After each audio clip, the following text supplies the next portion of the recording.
करीब 15 दिनों तक सब कुछ शांत रहने के बाद अब हमारे घर को एक नई मुसीबत ने घेरना शुरू कर दिया था।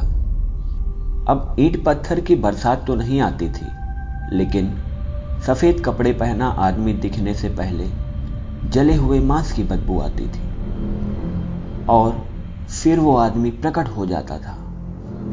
चूंकि हमने उससे राहत पाने का उपाय ढूंढ लिया था, इसलिए फिर से सुई वाला प्रयोग शुरू कर दिया। अब उस सुई की नोक पर प्राप्त सीप के टुकड़े को नष्ट करने के लिए अपनी प्रयोगशाला से अम्लराज बनाकर उसमें डाल देता था, जिससे वह सीप कुछ देर में गैस बनकर गायब हो जाती और 1 हफ्ते तक उस मुसीबत से मुक्त हो जाता। इसी तरह करीब 6 महीने बीत गए। इसके बाद एक दिन जब मेरी पत्नी मुझे नाश्ता परोस रही थी कि अचानक मेरे सामने 2 10-10 के नोट गिर पड़े। मैंने उन्हें उठाकर कल्याण पत्रिका के पन्नों के बीच रख दिया और कुछ समय बाद देखा तो नोट गायब थे। फिर से शाम 4 बजे मेरे सामने 10-10 के पुराने नोट गिरे।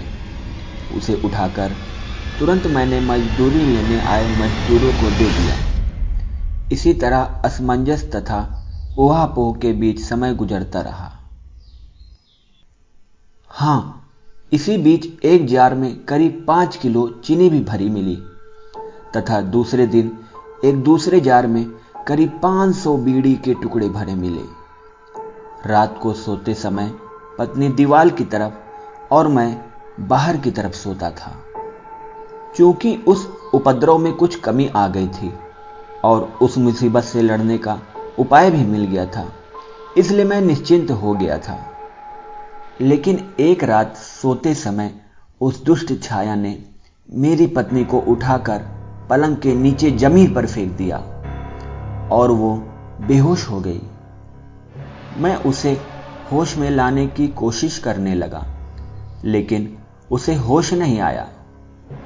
तब मैंने रामायण पाठ करना शुरू कर दिया तो बेहोश होते हुए भी पत्नी ने कहा, मैंने बहुत रामायण पढ़ी है।